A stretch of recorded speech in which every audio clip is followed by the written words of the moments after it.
A1 TV news ವೀಕ್ಷಕರಿಗೆ ಸ್ವಾಗತ. ಚಿಂತಾಮಣಿಯಲ್ಲಿ neat ಅಕ್ರಮ ಖಂಡಿಸಿ ಬೃಹತ್ ಪ್ರತಿಭಟನೆ. ವಿದ್ಯಾರ್ಥಿಗಳ ಮೇಲಿನ ಪೊಲೀಸ್ ಲಾಠಿ ಚಾರ್ಜ್ಗೆ ಆಕ್ರೋಶ. ಚಿಂತಾಮಣಿಯ ಬೆಂಗಳೂರು ವೃತ್ತದಲ್ಲಿ democratic youth federation of India ಹಾಗೂ ಸ್ಟೂಡೆಂಟ್ಸ್ ಫೆಡರೇಷನ್ ಆಫ್ ಇಂಡಿಯಾ ನೇತೃತ್ವದಲ್ಲಿ ಬೃಹತ್ ಪ್ರತಿಭಟನೆ ನಡೆಯಿತು. ತಮ್ಮ ನ್ಯಾಯಯುತ ಬೇಡಿಕೆಗಳಿಗಾಗಿ ಧ್ವನಿ ಎತ್ತಿದ ವಿದ್ಯಾರ್ಥಿಗಳ ಮೇಲೆ ಪೊಲೀಸರು ಕ್ರೂರವಾಗಿ ಲಾಠಿ ಚಾರ್ಜ್ ನಡೆಸಿ ಟಿಯರ್ ಗ್ಯಾಸ್ ಬಳಸಿರುವುದನ್ನು ಪ್ರತಿಭಟನಾಕಾರರು ತೀವ್ರವಾಗಿ ಖಂಡಿಸಿದರು. ಈ ವೇಳೆ ಮಾತನಾಡಿದ ಡಿವೈಎಫ್ಐ ಜಿಲ್ಲಾ ಅಧ್ಯಕ್ಷರು ರಾಜಶೇಖರ, ಡಾಕ್ಟರ್ ಅನಿಲ್ ಕುಮಾರ್, ನ್ಯಾಯಯುತ ಬೇಡಿಕೆಗಳಿಗಾಗಿ ಧ್ವನಿ ಎತ್ತಿದ ವಿದ್ಯಾರ್ಥಿಗಳ ಮೇಲೆ ಪೊಲೀಸರು ಕ್ರೂರವಾಗಿ ಲಾಠಿ ಚಾರ್ಜ್ ನಡೆಸಿ ಟಿಯರ್ ಗ್ಯಾಸ್ ಬಳಸಿರುವುದನ್ನು ತೀವ್ರವಾಗಿ ಖಂಡಿಸಿದರು. ವಿದ್ಯಾರ್ಥಿಗಳ ಸಮಸ್ಯೆಗಳನ್ನು ಆಲಿಸಿ ಪರಿಹರಿಸುವ ಬದಲು ಅವರ ಧ್ವನಿಯನ್ನ ಹತೋಟಿಗೆ ತರಲು ದಮನಕಾರಿ ನೀತಿ ಅನುಸರಿಸಲಾಗುತ್ತಿದೆ ಎಂದು ಆರೋಪಿಸಿದರು. ವಿದ್ಯಾರ್ಥಿಗಳ ಮೇಲೆ ಲಾಠಿ ಚಾರ್ಜ್ ನಡೆಸಿ ಗಾಯಗೊಳಿಸಿದ ಪೊಲೀಸ್ ಅಧಿಕಾರಿಗಳ ವಿರುದ್ಧ ತಕ್ಷಣವೇ ಸೂಕ್ತ ಕಾನೂನು ಕ್ರಮ ಜರುಗಿಸಬೇಕು. ದೌರ್ಜನ್ಯಕ್ಕೊಳಗಾದ ವಿದ್ಯಾರ್ಥಿಗಳಿಗೆ ತಕ್ಷಣವೇ ನ್ಯಾಯ ಒದಗಿಸಬೇಕು ಹಾಗೂ ಗಾಯಗೊಂಡವರಿಗೆ ಪರಿಹಾರ ನೀಡಬೇಕು ಎಂದು ಆಗ್ರಹಿಸಲಾಯಿತು. ಪ್ರತಿಭಟನೆಯಲ್ಲಿ ರಮಣ, ಚೆನ್ನರಾಯಪ್ಪ, ಲಕ್ಷ್ಮೀನಾರಾಯಣ, ಆನಂದ ರೆಡ್ಡಿ, ರಾಜ್ಕುಮಾರ್ ಸೇರಿದಂತೆ ಅಪಾರ ಸಂಖ್ಯೆಯಲ್ಲಿ ವಿದ್ಯಾರ್ಥಿಗಳು ಭಾಗವಹಿಸಿದ್ದರು.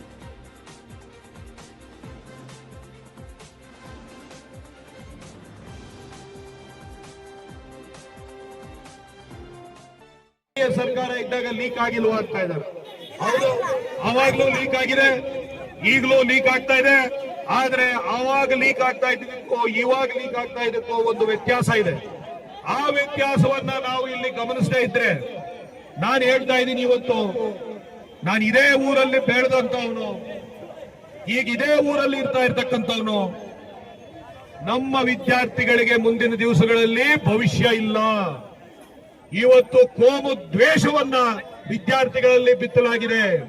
ಜಾತಿ ಧರ್ಮಗಳ ಮಧ್ಯೆ ಒಂದು ದ್ವೇಷವನ್ನ ಬಿತ್ತಿ ಇವತ್ತು ಒಂದು ಕೋಮುವಾದಿ ದ್ವೇಷ ರಾಜಕಾರಣವನ್ನ ಇವತ್ತು ಮಾಡ್ಲಿಕ್ಕೆ ಇವೆಲ್ಲವೂ ಕೂಡ ಸಹಕಾರವಾಗಿ ಮಾಡ್ತಾ ಇದ್ದಾರೆ ಅನ್ನೋದನ್ನ ನಾವು ಅರ್ಥ ಮಾಡ್ಕೊಳ್ಬೇಕಾಗ್ತದೆ. ಇದು ಕೇವಲ ಒಂದು ಪ್ರಶ್ನೆ ಪತ್ರಿಕೆಯ ಲೀಕ್ ಮಾತ್ರ ಅಲ್ಲ. ಬಹಳ ಗಮನವಿಟ್ಟು ಕೇಳಿ ದಯವಿಟ್ಟು ವಿದ್ಯಾರ್ಥಿಗಳು. ಇವತ್ತೇನಾಗ್ತಾ ಇದೆ ದೇಶದಲ್ಲಿ, ನಾವು ನಮ್ಮದು ಪ್ರಜಾಪ್ರಭುತ್ವ ವ್ಯವಸ್ಥೆ.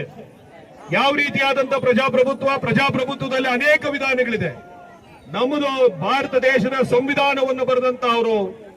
ನಾವು ಚುನಾವಣೆ ಮಾಡಿಕೊಂಡಿರ್ತಕ್ಕಂಥದ್ದು, ಆಯ್ಸ್ಕೊಂಡಿರ್ತಕ್ಕಂಥದ್ದು ಸಂಸದೀಯ ಪ್ರಜಾಪ್ರಭುತ್ವ ವ್ಯವಸ್ಥೆ, ಪಾರ್ಲಿಮೆಂಟರಿ ಡೆಮಾಕ್ರಸಿ ಅಂತ ಕರಿತೀವಿ. ಈ ಸಂಸದೀಯ ಪ್ರಜಾಪ್ರಭುತ್ವ ವ್ಯವಸ್ಥೆಯಲ್ಲಿ ನಾವು ಮತವನ್ನ ಚಲಾಯಿಸಿ ನಮ್ಮನ್ನು ಆಳ್ವಿಕೆ ಮಾಡಲಿಕ್ಕೆ ಬೇಕಾಗಿರ್ತಕ್ಕಂಥ ನಾಯಕರನ್ನ ನಾವೇ ಚುನಾವಣೆ ಮಾಡಿ ಅವರನ್ನ ಆಯ್ದು ಕಳಿಸ್ತೇವೆ. ಅಲ್ಲಿ ಹೋಗಿ ಅವರು ನಮ್ಮ ಪರವಾದಂತ ಕಾನೂನುಗಳನ್ನ ಮಾಡಬೇಕಾಗ್ತದೆ. ಆ ರೀತಿ ಕಾನೂನುಗಳನ್ನ ಮಾಡಿದಾಗ ಅದನ್ನ ಜಾರಿ ಮಾಡಬೇಕಾಗಿರ್ತಕ್ಕಂಥವ್ರು ಯಾರು? ಕಾನೂನು ಮಾಡತಕ್ಕಂಥದ್ದು ಪಾರ್ಲಿಮೆಂಟ್ ಮತ್ತೆ ಅಸೆಂಬ್ಲಿಯಲ್ಲಿ. ಅದನ್ನ ಜಾರಿ ಮಾಡಬೇಕಾಗಿರ್ತಕ್ಕಂಥದ್ದು ಅಧಿಕಾರಿಗಳು, ಎಕ್ಸಿಕ್ಯೂಟಿವ್ ಅಂತ ಕರಿತೇವೆ. ಆ ಅಧಿಕಾರ ಸ್ಥಾನಗಳನ್ನ ತುಂಬಿಸ್ಲಿಕ್ಕೆ ಈ ರೀತಿಯಾದಂತ ಪರೀಕ್ಷೆಗಳು, ಎಂಟ್ರೆನ್ಸ್ ಎಕ್ಸಾಮ್ ಇದೆ. ಅಂದ್ರೆ ಇಲ್ಲೀಗ ಪೊಲೀಸ್ ಅವರು ಬಂದು, ನೀವು ವಿದ್ಯಾರ್ಥಿಗಳು ಎಲ್ಲ ರಸ್ತೆ ರೋಕ ಮಾಡಿದಿರಿ, ಎಲ್ಲರಿಗೂ ತೊಂದರೆ ಆಗ್ತಾ ಇದೆ ಅಂತೇಳಿ 10 ನಿಮಿಷಗಳ ಕಾಲ ತೊಂದರೆ ಅನುಭವಿಸ್ಲಿಕ್ಕೆ ಸಾಧ್ಯ ಇಲ್ಲ ಈ ಪೊಲೀಸ್ ಅವರು.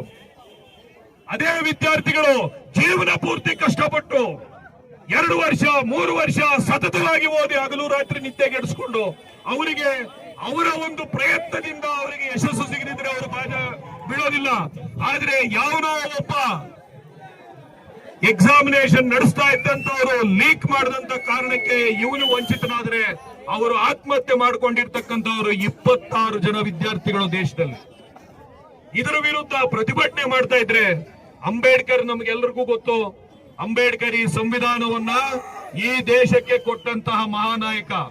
ಆ ಸಂವಿಧಾನದಲ್ಲಿ ಒಂದು ಬಹಳ ಮುಖ್ಯವಾದ ವಿಷಯ ಹೇಳಿದ್ದಾರೆ. ಇದನ್ನ ಯಾರೂ ಕೂಡ ಪ್ರಸ್ತಾವನೆ ಮಾಡ್ತಾ ಇಲ್ಲ. ಏನ್ ಹೇಳಿದ್ದಾರೆ ಅಂಬೇಡ್ಕರ್ ಸಂವಿಧಾನದಲ್ಲಿ? ನಮ್ಮ ಸಂವಿಧಾನವನ್ನು ನಾವು ರಕ್ಷಣೆ ಮಾಡಿಕೊಳ್ಬೇಕಾದ್ರೆ ಭಾರತದ ಜನತೆಯಲ್ಲಿ ಸಂವಿಧಾನ ನೈತಿಕತೆ ಅಂತಕ್ಕಂಥದ್ದು ಇರಬೇಕು ಅಂತ ಹೇಳ್ತಾರೆ. ಏನು ಈ ಕಾನ್ಸ್ಟಿಟ್ಯೂಷನಲ್ ಮೊರಾಲಿಟಿ ಅಂದ್ರೆ? ಸಂವಿಧಾನ ನೈತಿಕತೆ ಅಂದ್ರೆ ಏನು ಅಂತಂದ್ರೆ, ನಾವು ಚುನಾವಣೆ ಮಾಡಿ ಕಳಿಸಿದಂತ ಯಾರು ನಾಯಕರಿದ್ದಾರೆ, ಯಾರು ಎಂಪಿಗಳಿದ್ದಾರೆ, ಯಾರು MLAಗಳಿದ್ದಾರೆ, ಯಾರು ಪ್ರೈಮ್ ಮಿನಿಸ್ಟರ್ ಇದ್ದಾರೆ, ಯಾರು ಚೀಫ್ ಮಿನಿಸ್ಟರ್ ಇದ್ದಾರೆ, ಅವರು ಜನಪರವಾದಂತ ಆಡಳಿತ ಮಾಡದಿದ್ರೆ ಅವರು ಸಂವಿಧಾನಬದ್ಧವಾಗಿ ನಡ್ಕೊಳ್ತಾ ಇದ್ರೆ, ಸಂವಿಧಾನದ ಮೂಲ ಆಶಯಗಳಾದ ಸ್ವಾತಂತ್ರ್ಯ, ಪ್ರಜಾಪ್ರಭುತ್ವ, ಸಮಾನತೆ, ನ್ಯಾಯ, ಭ್ರಾತೃತ್ವ, ಸೆಕ್ಯುಲರಿಸಂ ಇದರ ವಿರುದ್ಧ ಏನಾದರೂ ಅವರು ನಡೀತಾ ಇದ್ರೆ ಆಗ ಜನತೆ ಬೀದಿಗಿಳಿದು ಅವರ ವಿರುದ್ಧ ಪ್ರತಿರೋಧವನ್ನು ಒಡ್ಡಬೇಕು. ಹಾಗೆ ಒಡ್ಡಿದಾಗ ಮಾತ್ರ ನಾವು ಸಂವಿಧಾನ ನೈತಿಕತೆಯನ್ನ ಪ್ರದರ್ಶನ ಮಾಡಿದಂಗೆ ಅಂತೇಳಿ ಅಂಬೇಡ್ಕರ್ ಹೇಳ್ತಾರೆ. ಇದನ್ನು ಯಾವತ್ತು ಭಾರತ ದೇಶ ಮಾಡೋದಿಲ್ವೋ ಆವತ್ತು ನಮ್ಮ ಸಂವಿಧಾನ ಸತ್ತೋಗುತ್ತೆ ಅಂತೇಳಿ ಅವರು ಬಹಳ ಸ್ಪಷ್ಟವಾಗಿ ಸಂವಿಧಾನವನ್ನ ಈ ನಾಡಿಗೆ ಅರ್ಪಿಸಿದಂತ ದಿನ 1945ರಲ್ಲಿ ಅವರು ಬಹಳ ಸ್ಪಷ್ಟವಾಗಿ ಹೇಳಿದ್ದಾರೆ. 49ರಲ್ಲಿ ಈಗ ಏನಾಗಿದೆ ನಮ್ಮ ದೇಶ ಹೇಗೋದ್ರು ಅವರ ಪೋಸ್ಟ್ಗಳಿಗೆ ಹೇಗೋದ್ರು ಅಂದ್ರೆ ಇದೇ ಎಕ್ಸಾಮಿನೇಷನ್ ಲೀಕ್ ಇಂದ, ಇದೇ ಇನ್ಸ್ಟಿಟ್ಯೂಷನಲೈಸೇಷನ್ ಇಂದ. ನಾನು ವಿದ್ಯಾರ್ಥಿ ಆಗಿದ್ದಾಗ 1998ರಲ್ಲಿ ನಾನು ಸಿಇಟಿ ಬರೆದದ್ದು. ನಾನು ವಿದ್ಯಾರ್ಥಿ ಆಗಿದ್ದಾಗ ಸಿಇಟಿ ಕೋಚಿಂಗ್ ಸೆಂಟರ್ಗಳೇ ಇರಲಿಲ್ಲ ಕರ್ನಾಟಕ ರಾಜ್ಯದಲ್ಲಿ. ಈಗ ನೀವು ನೀಟ್ ಪರೀಕ್ಷೆ ಬರೀಬೇಕು ಅಂತಂದ್ರೆ ಆ ನೀಟ್ ಪರೀಕ್ಷೆಗಿಂತ ಮುಂಚೆ ಪಿಯುಸಿ ಮತ್ತು ಪಿಯುಸಿ ಫಸ್ಟ್ ಇಯರ್ ಮತ್ತೆ ಸೆಕೆಂಡ್ ಇಯರ್ ಅಲ್ಲಿ ನೀವು ಸುಮಾರು 1.5 ಲಕ್ಷದಿಂದ 3.5 ಲಕ್ಷ ರೂಪಾಯಿವರೆಗೂ ಕೂಡ ವರ್ಷಕ್ಕೆ ಫೀಸ್ ಅನ್ನ ಕಟ್ಟಿ ಆ ಇನ್ಸ್ಟಿಟ್ಯೂಷನ್ಗಳಲ್ಲಿ ನೀವು ಓದ್ರೆ ಮಾತ್ರ ನಿಮಗೆ ಸೀಟ್ ಸಿಗ್ತಾ ಇದೆ. ಸಾಮಾನ್ಯ ಜನರು ಓದ್ತಾ ಇದ್ದವರಿಗೆ ಸೀಟ್ ಸಿಗಲ್ಲ. ನನ್ನ ಬಾಳ ಸಂಗಾತಿ ಕೂಡ ಡಾಕ್ಟ್ರು ಇದೇ ಗವರ್ಮೆಂಟ್ ಫಸ್ಟ್ ಗ್ರೇಡ್ ಕಾಲೇಜಲ್ಲಿ ಪಿಯುಸಿ ಮಾದಂತರು. ಇಲ್ಲಿ ಪ್ರೊಫೆಸರ್ ವಾಸು, ಪ್ರೊಫೆಸರ್ ಚಂದ್ರಶೇಖರ್ ಅಂತ ಹೇಳಿದ್ರು. ಒಬ್ರು ಫಿಸಿಕ್ಸ್, ಒಬ್ರು ಮ್ಯಾಥಮೆಟಿಕ್ಸ್ ಅನ್ನು ಪಾಠ ಮಾಡ್ತಾ ಇದ್ರು. ಅವರು ಟ್ಯೂಷನ್ ಮಾಡಿದಂತ ಇದರಲ್ಲಿ ಕಡಿಮೆ ವೆಚ್ಚಕ್ಕೆ 5,000 ವರ್ಷಕ್ಕೆ ಒಂದು ಸಬ್ಜೆಕ್ಟ್ಗೆ 5,000 ತಗೊಂಡು ಅವರು ಇಡೀ ಸಂಜೆ ಹೊತ್ತು ಅವರಿಗೆ ಪಾಠ ಹೇಳಿ ಎಷ್ಟೋ ಜನ ಡಾಕ್ಟರ್ಗಳಾದಂತವ್ರು ಇವತ್ತು ನಮ್ಮ ದೇಶದಲ್ಲಿ ದುಡಿತಾ ಇದ್ದಾರೆ, ನಮ್ಮ ರಾಜ್ಯದಲ್ಲಿ ದುಡಿತಾ ಇದ್ದಾರೆ. ನಮ್ಮೂರಿಂದ ಇವತ್ತು ಯಾರ್ಯಾರು ಡಾಕ್ಟರ್ಗಳಾಗ್ತಾ ಇದ್ದಾರೆ ನೀವು ಎಲ್ಲಿ ಓದಿದ್ದೀರಾ ಅಂತ ಕೇಳಿ ಅವರೆಲ್ಲರೂ ಕೂಡ ಇಲ್ಲ ಮಂಗಳೂರಿನ ಆಳ್ವಾಸ್ ಹೇಳ್ತಾರೆ, ಎಕ್ಸ್ಪರ್ಟ್ ಹೇಳ್ತಾರೆ, ಇಲ್ಲ ಈಗ ಚಿಕ್ಕಬಳ್ಳಾಪುರ MLA ಅವ್ರು ನಡೆಸ್ತಾ ಇರ್ತಕ್ಕಂತಹ ಯಾವುದು ಪರಿಶ್ರಮ ಅಕಾಡೆಮಿ ಅಂತಾರೆ. ಇಲ್ಲೂ 4-5 ಅಕಾಡೆಮಿಗಳು ಹೋಗಿದೆ. ಇದು ಏನ್ ತೋರಿಸ್ತಾ ಇದೆ ಅಂತಂದ್ರೆ ಈ ರೀತಿಯಾದಂತಹ ಸಂಸ್ಥೆಗಳನ್ನು ಕಟ್ಟಿ ಎಳೆ ಮನಸ್ಸುಗಳಲ್ಲಿ ಜಾತಿ ಭೇದ ಭಾವವನ್ನು ತುಂಬಿ ಕೋಮಾಂಧತೆಯನ್ನ ತುಂಬಿ ಇವತ್ತು ಧರ್ಮಾಂಧತೆಯನ್ನ ಆಳ್ತಕ್ಕಂಥ ರೀತಿಯಲ್ಲಿ ಇವತ್ತು ನಡೀತಾ ಇದೆ. ಆ ರೀತಿ ಆಳ್ವಿಕೆ ಮಾಡ್ತಕ್ಕಂತಹವರು ಅವರಿಗೆ ಸಹಕಾರ ಕೊಡ್ಲಿಕ್ಕೆ ಬೇಕಾಗಿರ್ತಕ್ಕಂಥ ಅಧಿಕಾರ ವರ್ಗವನ್ನು ಕೂಡ ಅವರು ಅಂತವರನ್ನೇ ಆಯ್ಕೆ ಮಾಡ್ಕೊಳ್ತಾ ಇದ್ದಾರೆ. ಯಾರು ಸಾಮಾನ್ಯ ಜನರಲ್ಲಿ ಬೆಳೆದು ಬಂದಿರ್ತಾರೆ, ಸಾಮಾನ್ಯ ಕುಟುಂಬಗಳಲ್ಲಿ ಬೆಳೆದು ಬಂದಿರ್ತಾರೆ. ಸಾಮಾನ್ಯವಾಗಿ ನಮ್ಮಲ್ಲಿ ಕುವೆಂಪು ಏನ್ ಹೇಳಿದ್ರು, ನಮ್ಮ ರಾಜ್ಯವನ್ನ ಸರ್ವ ಜನಾಂಗದ ಶಾಂತಿಯ ತೋಟ ಅಂತ ಕರೆದ್ರು. ಎಲ್ಲ ಜಾತಿ ಧರ್ಮ ಇವೆಲ್ಲರೂ ಕೂಡ ಶಾಂತಿ ಸಹಬಾಳ್ವೆಯಿಂದ ಬೆಳಿತಕ್ಕಂತ ಇರ್ತಕ್ಕಂತ ಒಂದು ಸಮಾಜ ಅಂತೇಳಿ ಕರೆದ್ರು ಕರ್ನಾಟಕ ರಾಜ್ಯವನ್ನ. ಇವತ್ತೇನಾಗಿದೆ ಅದು ಕಡಿದು ಬಿಟ್ಟಿದ್ದಾರೆ. ಹೇಗೆ ಕಡಿದ್ರು, ಹೇಗೆ ದ್ವೇಷ ಬೀಜವನ್ನು ಮಕ್ಕಳ ಮನಸ್ಸಿನಲ್ಲಿ ಅವರು ನೆಟ್ಟಿದ್ದಾರೆ ಅಂತಂದ್ರೆ ಇದೇ ಸಂಸ್ಥೆಗಳನ್ನು ಹುಟ್ಟಾಕಿ ಅದೇ ಸಂಸ್ಥೆಗಳಿಂದ ಇವತ್ತು ಪೇಪರ್ ಲೀಕ್ ಆಗ್ತಾ ಇದೆ. ಸಾಮಾನ್ಯ ಜನರು, ಬಡ ಜನರು ಇವತ್ತು ಶಿಕ್ಷಣಕ್ಕೆ ವಂಚಿತರಾಗ್ತಾ ಇದ್ದಾರೆ, ಉದ್ಯೋಗಕ್ಕೆ ವಂಚಿತರಾಗ್ತಾ ಇದ್ದಾರೆ. ಒಂದು ಕಡೆ ರೈತರ ಭೂಮಿಯನ್ನ ಕಬಳಿಕೆ ಮಾಡ್ಕೊಳ್ತಾ ಇದ್ದಾರೆ, ಕೂಲಿಗರಿಗೆ ಕೂಲಿ ಸಿಗದೆ ಆಗಿದೆ. ನನ್ನ ಹತ್ರ ಪೇಷಂಟ್ಸ್ ಬರ್ತಾರೆ, 18 ವರ್ಷದಿಂದ 22 ವರ್ಷ ವಯಸ್ಸಿರ್ತಕ್ಕಂಥವ್ರು ಬರ್ತಾರೆ. ಇವರೆಲ್ಲರೂ ಕೂಡ ಕೇವಲ ಒಂದು ಕಂಪನಿ ಕೊಡ್ತಾ ಇರ್ತಕ್ಕಂಥ 15,000ಕ್ಕೋ 20,000ಕ್ಕೋ ತಿಂಗಳಿಗೆ ಇಲ್ಲಿಂದ ದೊಡ್ಡಬಳ್ಳಾಪುರ್ಗೆ ಹೋಗಿ ಬರ್ತಾರೆ ಬೆಳಿಗ್ಗೆಯಿಂದ ರಾತ್ರಿವರೆಗೂ ಕೂಡ. ಇಲ್ಲಿಂದ ನರಸಾಪುರ್ಗೆ ಹೋಗಿ ಬರ್ತಾರೆ ಬೆಳಗ್ಗೆಯಿಂದ ರಾತ್ರಿವರೆಗೂ ಕೂಡ. ಕೈಗಾರಿಕೀಕರಣ ಮಾಡ್ತೀವಿ ಅಂತೇಳಿ ರೈತರ ಹತ್ರ ಭೂಮಿಯನ್ನ ದೋಚ್ಕೊಳ್ತಾ ಇರ್ತಕ್ಕಂಥ ಸರ್ಕಾರ. ಇದರಲ್ಲಿ ಬಿಜೆಪಿ, ಕಾಂಗ್ರೆಸ್, JDS ವ್ಯತ್ಯಾಸ ಇಲ್ಲ ಬಂಧುಗಳೇ. ನೀವು ಬಹಳ ಸ್ಪಷ್ಟವಾಗಿ ಅರ್ಥ ಮಾಡ್ಕೊಳ್ಳಿ. ಮುಂದಿನ ಭಾರತ ದೇಶದ ಭವಿಷ್ಯ ವಿದ್ಯಾರ್ಥಿಗಳ ಕೈಯಲ್ಲಿದೆ.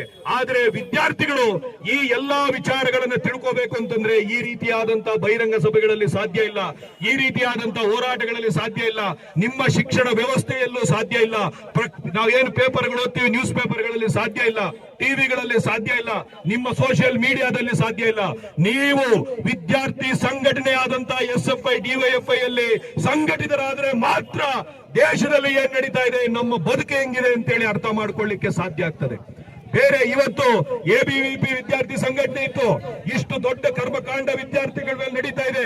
ಮೊನ್ನೆ ನಡೆದಂತ ಲಾಠಿ ಚಾರ್ಜ್ ಅಲ್ಲಿ ಆಸ್ಪತ್ರೆಯಲ್ಲಿದ್ದಂತ ಒಬ್ಬ 22 ವಯಸ್ಸಿನ ಒಬ್ಬ ಹೆಣ್ಣು ಮಗಳು ನಿನ್ನೆ ಸಾವಪ್ಪಿದ್ದಾಳೆ. ಯಾರು ಇದಕ್ಕೆ ಹೊಣೆ? ಮೋದಿ ಹೊಣೆಗಾರಿಕೆ ಹೊಣಿತಾನ? ಧರ್ಮೇಂದ್ರ ಪ್ರಧಾನ್ ಹೊಣೆಗಾರಿಕೆ ಹೊಡಿತಾರ? ಅಥವಾ ಪೊಲೀಸನ್ನ ಚೂಬಿಟ್ಟ ಅಮಿತ್ ಶಾ ಮಾಡ್ತಾನ?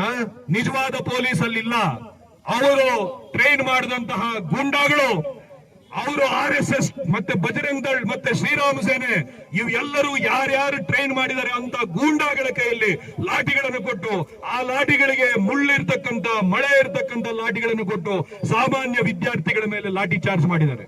ವಿದ್ಯಾರ್ಥಿಗಳು ಹಿಂದೆ ಸರಿದಿಲ್ಲ.